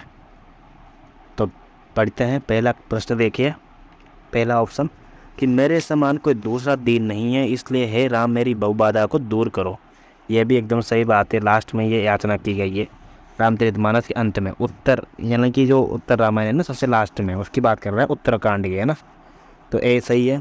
राम कथा का गान वेदों पुराणों और कवियों ने किया, किंतु संतों ने नहीं, ये गलत है, ऐसा नहीं कहा गया है। जो भक्त रामचरितमानस का अवगाहन करता है वो मध्यांतर के सूर्य की तरफ प्रखर तेज वाला होता है, ये लास्ट में नहीं कही गई ये पंक्ति, ठीक है। सी भी गलत है। जिस तरह कामी को स्त्री और लोभी को धन प्रिय है, उसी तरह राम तुम हमेशा मुझे प्रिय लगोगे, डी भी एकदम सही है, ठीक है ना। लास्ट में ए और डी, ये दोनों पंक्तियाँ हैं जो लास्ट में कही गई है उत्तरकांड में, ए और डी कहाँ है, तीसरा वाला, ठीक है, 3 यहाँ पर सही उत्तर हो जाएगा। 50वां प्रश्न देखिए, 50वां क्या है, मेहरी बहु बाधा हरो राधा नागरी सोई, जा तन की झाई पर श्याम हरित दुति होई, है ना, जा पन की झाई यानी कि एक तो क्या होता है, जा तन की झाई परे, झाई यानी कि झलक मात्र से, और जा तन की झाई परे यानी कि परछाई मात्र से, ठीक है ना, जा तन की झाई परे श्याम हरित दुति होई, ठीक है ना। तो ए और बी यहाँ सही उत्तर हो जाएगा। ठीक है, ए और बी। तो पहला उत्तर सही हो जाएगा। बिहारी का दोहा है ये, बिहारी रत्नाकर, जो बिहारी की बिहारी सच सही है, इसका पहला दोहा है ये। 50 का उत्तर 1। कोमल कपोल पाली में सीधी साथी स्मित रेखा, जानेगा वही कुटिलता जिसने भ्रूण में बल देखा। ठीक है, इसका क्या उत्तर सही हो जाएगा? एक सेकेंड। 51 में क्या उत्तर होगा सही? पहला है कोमल कपोल कपोल सागर के तट पर मुस्कान रूपी नाव तैर रही है। गलत है, ये ऐसा नहीं है। बहों की कुटिलता से प्रेमिका के कुटिल हृदय का पता चलता है, ये भी गलत है। बहों की कुटिलता से अनुराग सूचित हो रहा है, बिल्कुल। बहों की कुटिलता से अनुराग प्रेम सूचित हो रहा है। यह अनुराग गालों पर फैली मुस्कान से व्यक्त हो रहा है, बिल्कुल। ये देखो पॉजिटिव आंसर है ना, सी और डी, ये सही है यहाँ पे। 51 में सी और डी, चौथा उत्तर सही हो जाएगा। ठीक है, फिर विकल है प्राण मेरे, ठीक है ना, महादेवी वर्मा की पंक्तियाँ हैं। फिर विकल है प्राण मेरे, तो इसमें कौन कौन से गीत निहितार्थ ही बताने हैं। ठीक है, तो क्या क्या उसका सही उत्तर होगा? अपनी स्त्री आगे बढ़ने के लिए पुरुष का संबल चाहती, कभी नहीं, ऐसा बिल्कुल नहीं कहा है। वो तो खुद स्वतंत्र जीवन जीती हैं, उन्होंने एक बार शादी टूट गई तो दोबारा शादी नहीं की। अपनी सीमित दुनिया के घेरे को तोड़कर स्त्री अनदेखी अनजानी दुनिया को देखना चाहती है, एकदम सही बात है, बिल्कुल सही बात है। व्यक्ति स्वतंत्र की बात करते हैं। अपनी यात्रा के तिमिर आच्छन्न हो जाने की कल्पना, यानी कि अंधेरे में गुम जाने हो जाने की कल्पना करके स्त्री अकेले यात्रा आरंभ करना नहीं चाहती, ऐसा गलत बात है, बिल्कुल भी ऐसा डर नहीं है उनके अंदर। स्त्री ने अपने लक्ष्य निर्धारित कर लिया है, वो आगे बढ़ने के लिए व्यग्र है, बिल्कुल। बी और डी, ठीक है ना, बी और डी कहाँ पे है यार? बी व डी, ठीक है, बी व डी, पहला उत्तर सही हो जाएगा। आपका बंटी उपन्यास में वर्णित है 1971, आपका बंटी, मन्नू भंडारी। समाज के प्रति द्वेष, नहीं ऐसा कुछ नहीं है, समाज वाली बात नहीं गई यहाँ पे, पारिवारिक संबंधित है। तो बालक में असुरक्षा की भावना, एकदम सही, क्योंकि माता और पिता दोनों तलाक ले लेते हैं। मात्र प्रेम की लालसा, बी और सी दोनों सही होगा। ठीक है, मात्र प्रेम की लालसा, ठीक है, पहला उत्तर सही हो जाएगा इसमें। 53 का आंसर 1। 54वां प्रश्न देखिए दोस्तों, 54वां प्रश्न क्या कहता है? राग दरबारी उपन्यास में व्यक्त हुए हैं कौन कौन से भाव राग दरबारी उपन्यास में हैं? आपको बता दो, सबसे पहले ये 1968 में लिखा गया उपन्यास है ये, शीला और शुक्ल का उपन्यास है ये, और इसको साहित्य अकादमी मिला है। ठीक है, तो अब बात करते हैं मुक्त शिक्षा, ये नहीं है। ग्रामीण करुणाएं, बिल्कुल, ग्रामीण कौन सा गांव है? शिवपालगंज गांव है। ग्रामीण करुणाएं जिंदगी की आलोचना, एकदम सही है। बैंकों का राष्ट्रीयकरण, ये सब इसमें नहीं है। कस्बाई जीवन की व्यंग्य, व्यंग्य तो वो है ही सही, व्यंग्य तो उसका मेन आधार है, ठीक है ना, व्यंग्य उपन्यास है ये, शीला शुक्ल का। बी और डी, दूसरा उत्तर सही हो जाएगा यहाँ पे 2। झूठा सच उपन्यास में वर्णित है ग्रामीण अंचलों का सामाजिक यथार्थ। झूठा सच उपन्यास 1958 और 1960 में दूसरा भाग, ठीक है ना, वतन और देश का भविष्य, यशपाल का उपन्यास है ये। और जो सांप्रदायिक उपन्यास, एक प्रकार सांप्रदायिकता से संबंधित है, सांप्रदायिक दंगे वगैरह और आज़ादी के विध्वंस से, ठीक है ना, तो उससे भी संबंधित है। अब बात करते हैं इसमें कौन कौन सा, ठीक है ना। ग्रामीण अंचलों का सामाजिक यथार्थ, मैंने कहा ऐसा नहीं कहा, गलत है ये। विभाजन की भयोत्पादक आशंका, एकदम सही है, कहा ना मैंने, विभाजन की बात की। शहरी जीवन की विसंगतियाँ, गलत है। और सांप्रदायिक विदेश की आग में मानवीय संवेदनाओं की हत्या, बी और डी सही है एकदम, पहला। 56, शेखर एक जीवनी उपन्यास की विशेषता बताइए। बताते हैं, बिल्कुल 1941 में लिखा गया था ये, अज्ञेय के द्वारा। सरस्वती, ठीक है ना, शशि प्रमुख पात्र है इसके। शेखर तो मेन है ही सही। हिंदी का ये प्रथम वैज्ञानिक मनोवैज्ञानिक उपन्यास है। मनोवैज्ञानिक है पर प्रथम नहीं है, गलत हो जाएगा पहला। इसमें कोई भी पात्र असामान्य मानसिकता से ग्रसित नहीं है, बिल्कुल नहीं है, बिल्कुल नहीं है, ये सही है एकदम, क्योंकि सारे के सारे सामान्य मानसिकता से वाले आदमी हैं, ठीक है, सामान्य, असामान्य नहीं है एकदम, बिल्कुल। पिता के प्रति शेखर की मानसिकता सोमनस्य पूर्ण है, पिता के प्रति, गलत है, यह भी गलत है, सी। शेखर एक जन्मना विद्रोही है, बिल्कुल।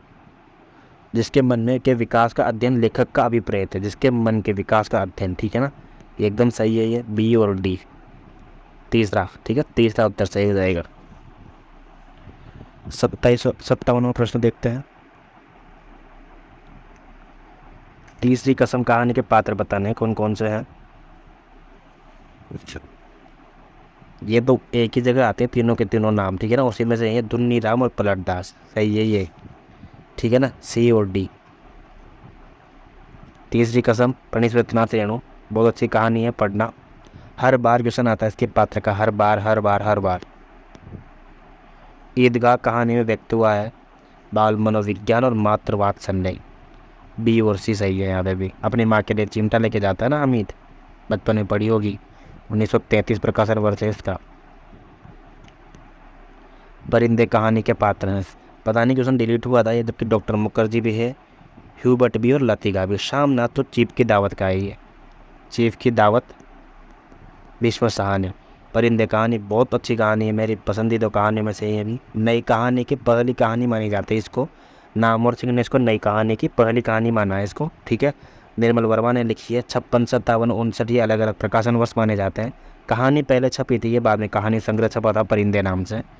तो याद रखना इसके अंदर 7 कहानियाँ हैं टोटल, और डिलीट इसलिए हुआ था ये क्योंकि ए बी और डी ये तीनों यहाँ पे सही है। तो यहाँ पे ए और बी तो मान सकते थे, लेकिन डी होने के कारण इन्होंने ये उत्तर गलत ही मान लिया और डिलीट कर दिया इसको, ठीक है ना। लेकिन याद रखना आपके। 60वां है, एक और द्रोणाचार्य। 2 कथा एक साथ चलती रहती है यहाँ पे, एक और द्रोणाचार्य, एक तरफ रियल लाइफ का असिस्टेंट प्रोफेसर और एक तरफ द्रोणाचार्य, वो भी तो प्रोफेसर ही थे ना। तो ये दोनों की स्टोरियाँ पैरेलल चलती रहती हैं। किस प्रकार मतलब इंसान को अपने अंदर कुंठा से जीना पड़ता है, कहीं ना कहीं सिद्धांतों के आगे हारना पड़ता है, वगैरह वगैरह, है ना।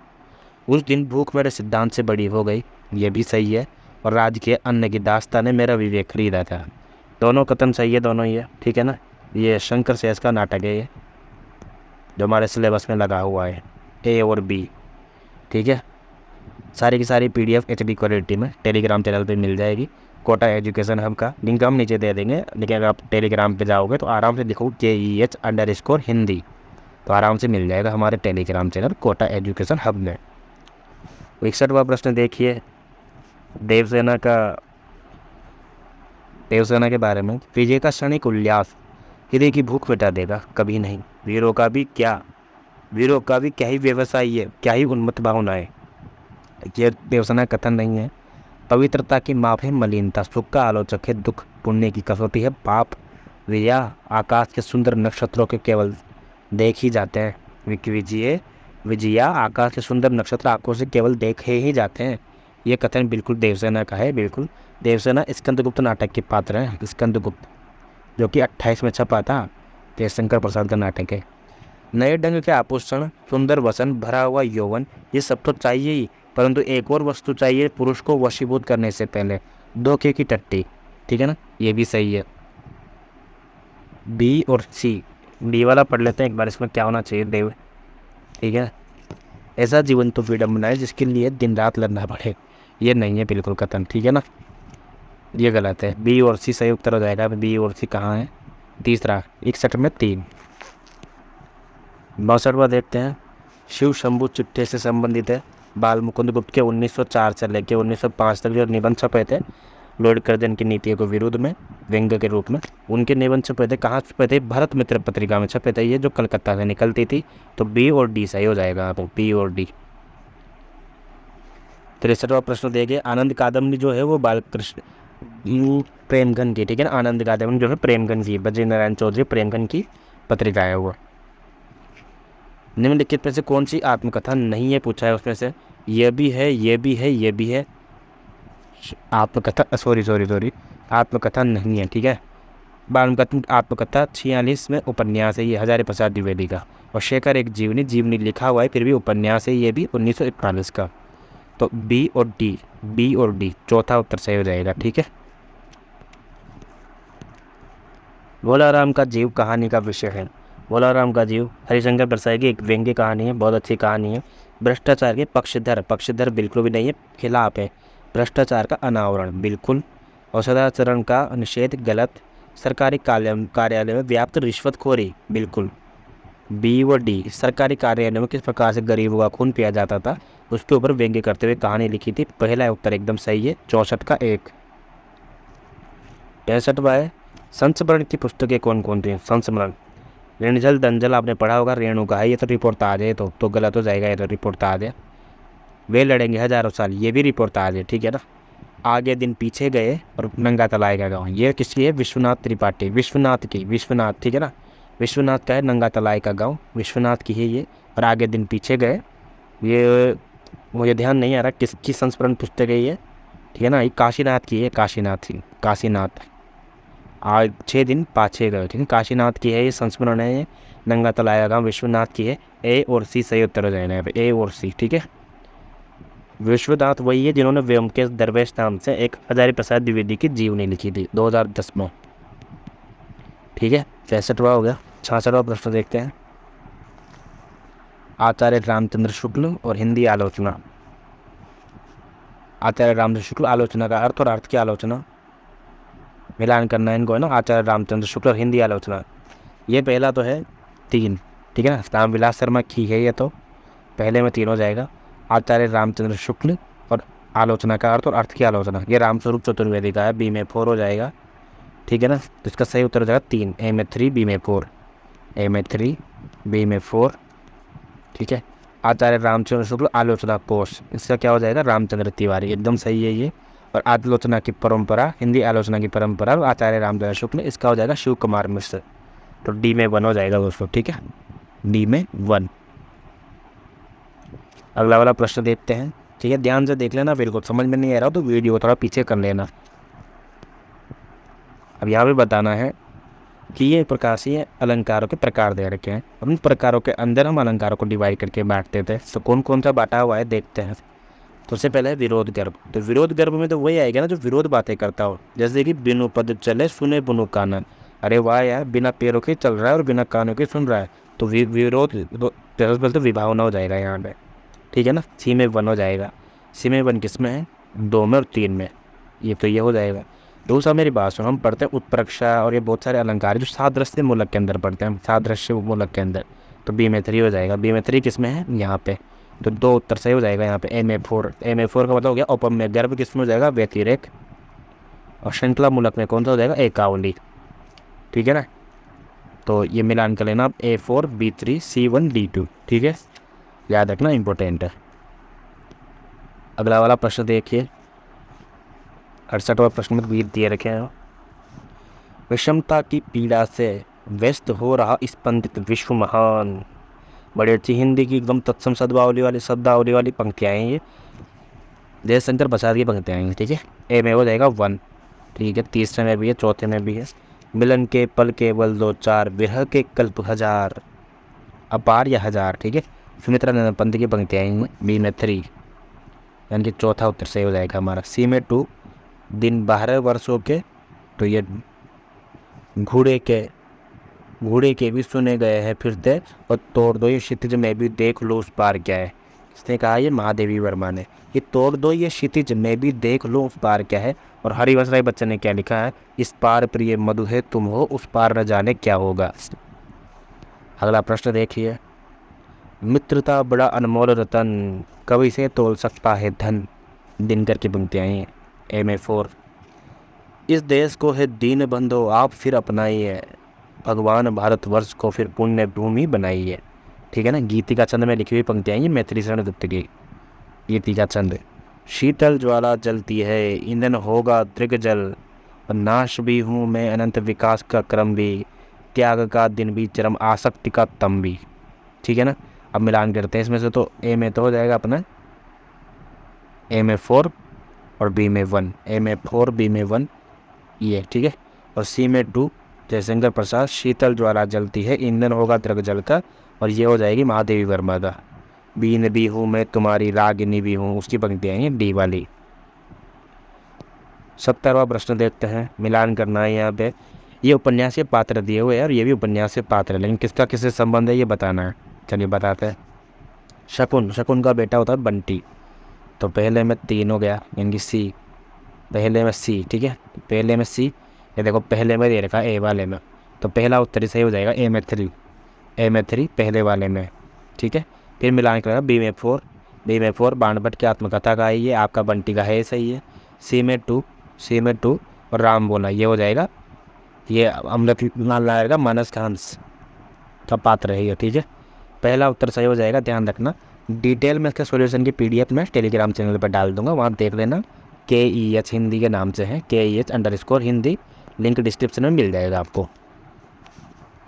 71वां प्रश्न देखिए, फिर से एक तरफ वो उपन्यास के पात्र दे रखे हैं, उनके दूसरी तरफ भी दोनों पात्र मिलान करना है कि कौन कौन सा। शेखर का तो अपने सरस्वती वाला हो गया, शेखर एक जीवनी, ठीक है। सीलिया का माता दीन, जयदेवपुरी का तारा और बाणभट्ट का निपुणिता, ठीक है। पता होगा इसे, शेखर एक जीवनी आगे, सीलिया गोदान, जयदेवपुरी झूठा सच और बाणभट्ट की आत्मकथा, 1906 वाले हजारी प्रसाद द्विवेदी, मिलान कर लेना। फिर से पात्र दे रखे हैं, कहानियों के पात्र हैं इस बार। मालती वजीरा सिंह, मालती वीरेंद्रिन रोज, वीरेंद्रिन या रोज अज्ञे रानी। वजीरा सिंह मैंने अभी कहा था ना, लहना सिंह का भाई, उसने कहा था। बुद्धगुप्त तीसरी कसम, बुद्धगुप्त आकाशदीप, बुद्धगुप्त किसका पात्र है, आकाशदीप का। और लाल मोहर तीसरी कसम का था, ठीक है ना। लाल मोहर डी में 2 हो जाएगा, ठीक है, डी में 2। ये देखो तीसरा उत्तर सही हो जाएगा, तीसरा। 73वां प्रश्न देखिए, विदुर, गांधारी, अश्वत्थामा और संजय, पंक्तियाँ दे रखी है यहाँ पे। तो ये अंधा युग नाटक था अपना 1954-55, इसका प्रकाशन वर्ष है, उसकी पंक्तियाँ हैं ये। धर्मवीर भारती का उपन्यास है, धर्मवीर भारती का नाटक है, धर्मवीर भारती का नाटक है। विदुर कहता है, पत्थर की खानों से मणियाँ नहीं निकलती है, बाधा मत डालो, ये नहीं है, मैंने प्रतिशोध ले लिया, ये तो अश्वत्थामा का है। अंधों को सत्य दिखाने के लिए मुझको रोना ही है, ये भी नहीं होगा।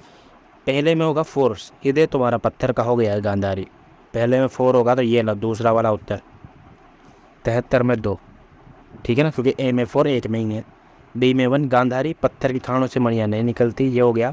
और अश्वत्थामा ने धृष्टद्युम्न से पिता की हत्या का बदला ले लिया, यानी कि अश्वत्थामा ने धृष्टद्युम्न को मारा था, तो सी का 2 हो गया। और संजय का हो गया, अंधों को सत्य दिखाने के लिए क्या मुझको भी अंधा ही होना है क्या, डी में 3। 74वां प्रश्न देखिए,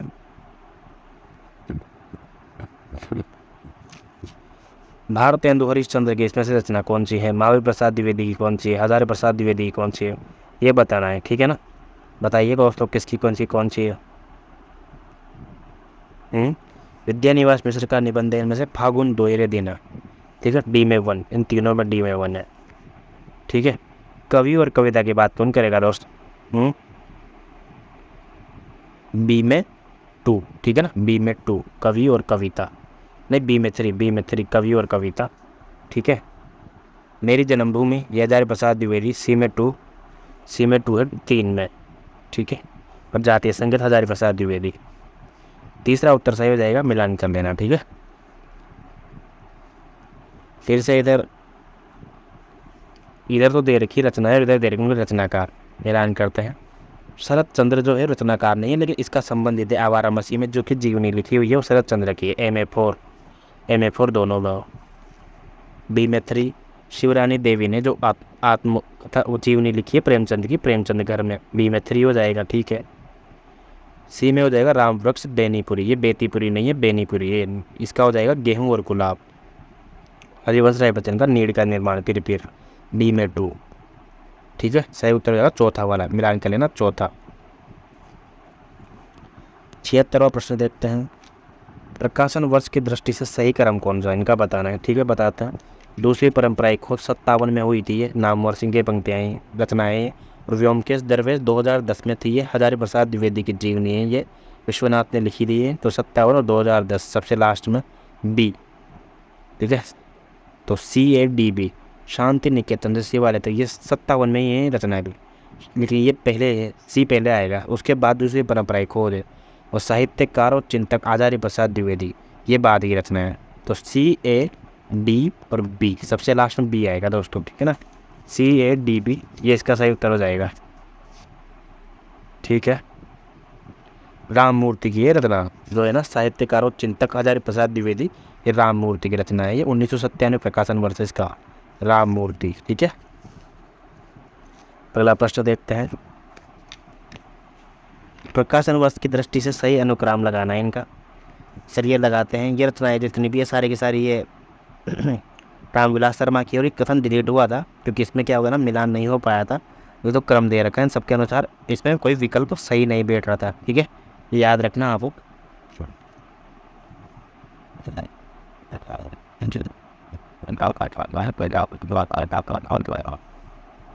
और इसमें ये सारी रचना है रामविलास शर्मा की, ठीक है, याद रखना। तो ये डिलीट हो गया था क्वेश्चन, ठीक है। और इस पर इनके क्या क्या प्रकाशन वर्ष है ये मैं आपको टेलीग्राम चैनल पर जब डालूंगा PDF तो वहाँ पे डाल दूंगा, वहाँ पर चेक कर लेना आप, ठीक है। अरस्तु ने त्रासदी के सिद्धांतों का सही अनुक्रम क्या बताया था? अरस्तु ने त्रासदी के सिद्धांतों को 6 अंक दिए थे। सबसे पहले ये याद रखना, सबसे पहले उसका कथानक आएगा दोस्तों, के का कथानक आएगा, ठीक है। कथानक आएगा यानी कि क्या कथा होगी तुम्हारी, चरित्र कौन कौन से कैरेक्टर, फिर चरित्र आएगा, ठीक है, कैरेक्टर कौन कौन से रखोगे ये पात्र होंगे, ठीक है ना। चरित्र के बाद आएंगे विचार, ठीक है, विचार। तो ए चरित्र फिर विचार यानी कि ए के बाद BC, ठीक है। तो शायद पद योजना, ये सही है, ABCD आएगा इसमें, तीसरा सही है ये। कथानक चरित्र विचार पद योजना आ गया, फिर लास्ट में पद योजना, फिर पद योजना के बाद गीत और लास्ट के बाद दृश्य, सबसे लास्ट में दिखाओगे ना, फिर सबसे पहले सारी चीज़ें पूरी करोगे तभी तो दिखाओगे ना। तो कथानक चरित्र विचार पद योजना गीत और दृश्य सबसे लास्ट में, ये 6 अंक अरस्तु के त्रासदी के सिद्धांत के। 19वां प्रश्न है, रामचंद्र शुक्ल ने हिंदी साहित्य के इतिहास में, अब ये शुक्ल के हिंदी साहित्य का इतिहास का बात कर रहा है ये, दर्ज अष्टछाप के प्रारंभिक 4 काव्यों का अनुक्रम बताना है। इन्होंने क्या किया था, जन्म के अनुसार नहीं जमाया था, इन्होंने जमाया था वरीयता के हिसाब से कौन कौन मतलब कितना फेमस हुआ है।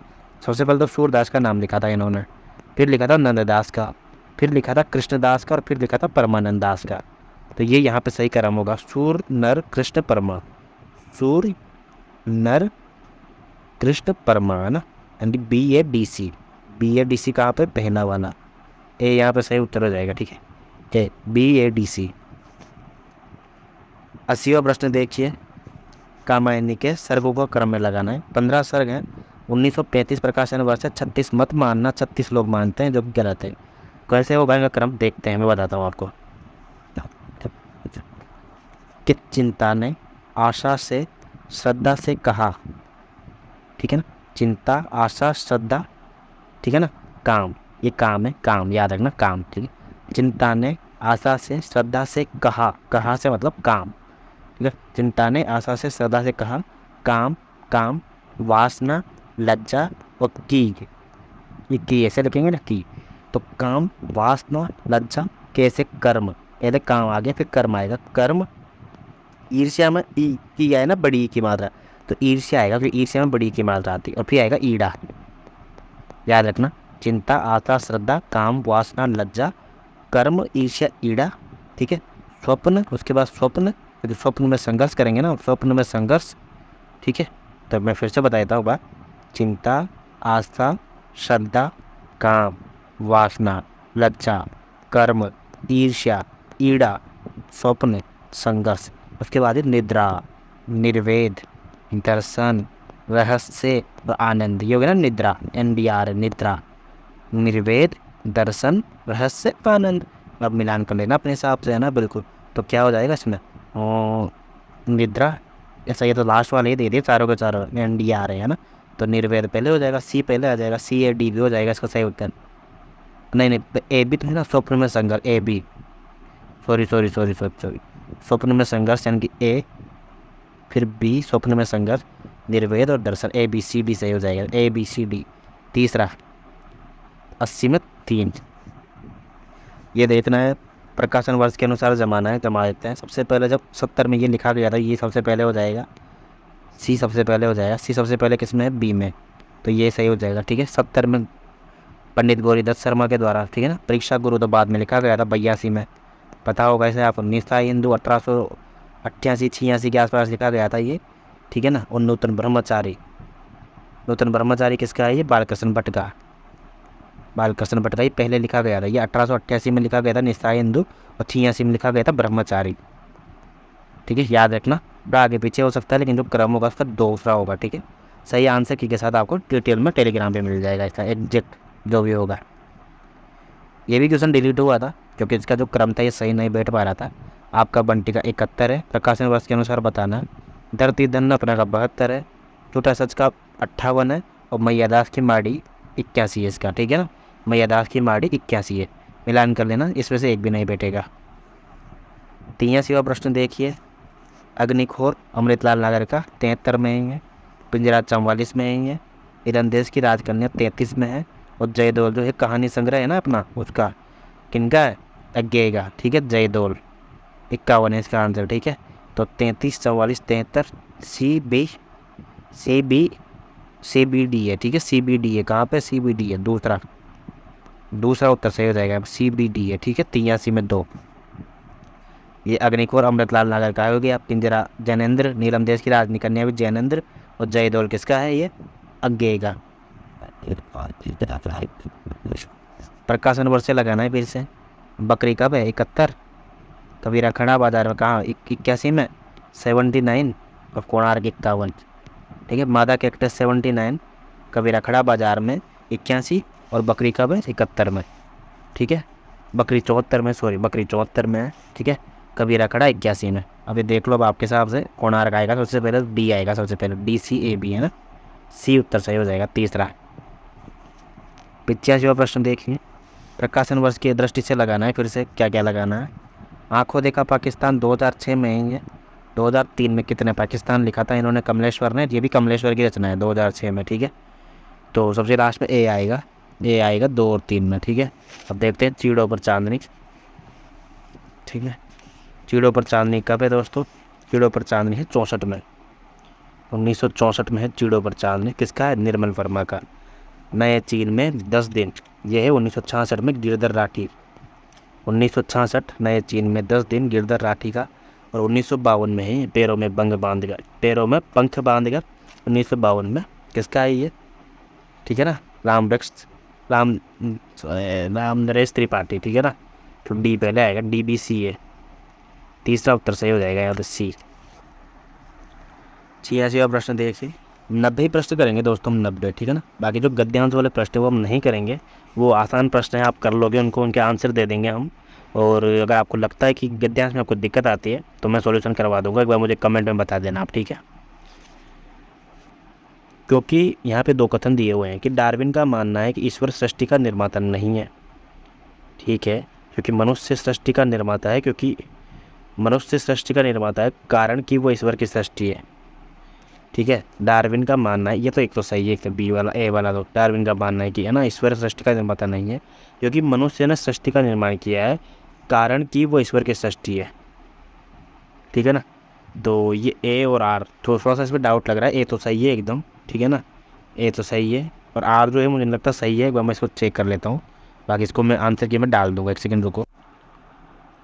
हाँ, इसका यही सही है, ए तो सही है लेकिन आर सही नहीं है, ठीक है ना। ए सही है, आर सही नहीं है, इसलिए तीसरा उत्तर सही होगा, ठीक है ना। पहला सही है, आर सही नहीं है।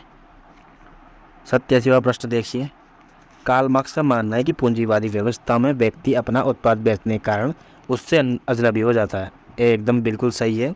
कार्ल मार्क्स ने बिल्कुल एकदम जो मजदूरों के साथ था, वो एकदम प्रगतिवाद जो है वो कार्ल मार्क्स के ऊपर ही है, जिसे मार्क्सवादी बोला जाता है, वो इन्हीं के ऊपर है। 1936 से लेकर 1943 तक ये काल चलता है, 1936 से 43 तक, ठीक है, याद रखना।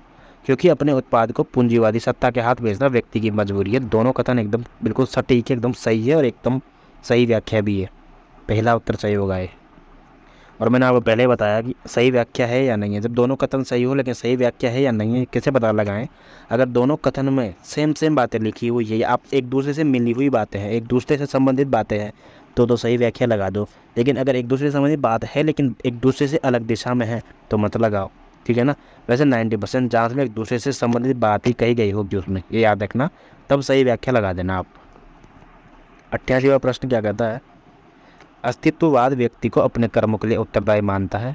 एकदम सही बात है, बिल्कुल सही कथन नहीं है, क्योंकि अस्तित्ववाद व्यक्ति के अस्तित्व को किसी बाह्य सत्ता के अधीन नहीं मानता है। दोनों कथन एकदम सही है, ठीक है ना, क्योंकि अस्तित्ववाद में कहीं ना कहीं दूसरी सत्ता को नहीं माना जाता है। 88 में 1 आंसर। स्त्री पुरुष में अधिकारों की समानता संभव नहीं है। कैसे नहीं है, बिल्कुल है, स्त्री और पुरुष दोनों के अधिकार समान होने चाहिए। पहला कथन एकदम गलत है, क्योंकि स्त्री पुरुष की जैविक संरचना में भिन्नता है। ये एकदम सही है कि जैविक भिन्नता में संरचना है, पर इसका मतलब ये नहीं है कि क्योंकि प्रकृति के देन है ना, पुरुष अलग है स्त्री अलग है, देखिए इसका मतलब ये नहीं है कि अधिकार अलग अलग होना चाहिए। तो सिर्फ ए गलत है, आर एकदम सही है। तो चौथा उत्तर सही हो जाएगा इसका, चौथा, ठीक है। 4, 89 में 4। 90वां प्रश्न आज का अंतिम प्रश्न है दोस्तों, और इसके साथ हमारा जो 30 सितंबर को जो पेपर हुआ था उसका फर्स्ट शिफ्ट आज हम डन कर चुके हैं, ठीक है। इससे पहले भी हमने काफ़ी यूजीसी नेट के पेपर कर लिए हैं सॉल्यूशन, और इसके बाद भी हम काफ़ी पेपर सॉल्यूशन करेंगे उनका, ठीक है ना। तो देखते रहिएगा साथ में। 90वां प्रश्न आज का अंतिम प्रश्न क्या कहता है कि आज की विषम और संकटपूर्ण स्थिति में व्यक्ति अपनी असहायता और अकेलेपन में निर्णय नहीं ले पाता, और ले भी पाता है तो उसकी परिणति अर्थहीनता में होती है। ये एकदम सही बात है, बिल्कुल बिल्कुल सही कथन है पहला वाला, अजनबीपन जिसे बोलते हैं ये। क्योंकि आधुनिक काल में मशीनीकरण के वर्चस्व के कारण व्यक्ति की अपनी पहचान खो गई है। दोनों कथन एकदम सही है, और आर की भी सही व्याख्या है, ठीक है दोस्तों। इस प्रकार हमने ये क्वेश्चन कर लिए हैं टोटल पूरे के पूरे अपने, और इसके अलावा गद्यांश के हम नहीं कर रहे होंगे। अगर आपको चाहिए गद्यांश के भी हम क्वेश्चन करें तो आप एक बार कमेंट में बता देना। इस पूरे पेपर की पीडीएफ में आंसर के समेत डिटेल सॉल्यूशन और उनके एक एक टिक करके इनसे संबंधित जानकारी के साथ एक बढ़िया वाली पीडीएफ डाल दूंगा हमारे टेलीग्राम चैनल पर। लिंक डिस्क्रिप्शन में आपको मिल जाएगा। यहाँ तक पढ़ाए गए किसी भी टॉपिक में या किसी भी प्रकार के प्रश्न में कोई डाउट हो तो कमेंट कर सकते हैं, डायरेक्ट मैसेज भी कर सकते हैं टेलीग्राम में, वहाँ पर दी हुई है एक ID। और इसके अलावा अगर कोई टॉपिक आपको समझ में नहीं आता है किसी भी परीक्षा से संबंधित तो बता देना, बेझिझक बता देना। लोड बिल्कुल भी मत लेना, लेवल कितना भी डिफ़िकल्ट हो गया हो लोड बिल्कुल भी मत लेना। ट्रिक को पहचानो, क्वेश्चन की प्रकृति को समझो, हो जाएगा सब कुछ, ठीक है ना। पढ़ते रहना हमारा काम है, हम पढ़ते रहेंगे, ठीक है दोस्तों। थैंक यू, मिलता है फिर अगले वीडियो में। लाइक वगैरह कर ही दोगे, आप ऐसे कर ही देते हो, सब्सक्राइब वगैरह, और दोस्तों तक शेयर कर दो यार जो भी हिंदी से रिलेटेड है, ठीक है। Bye bye, take care.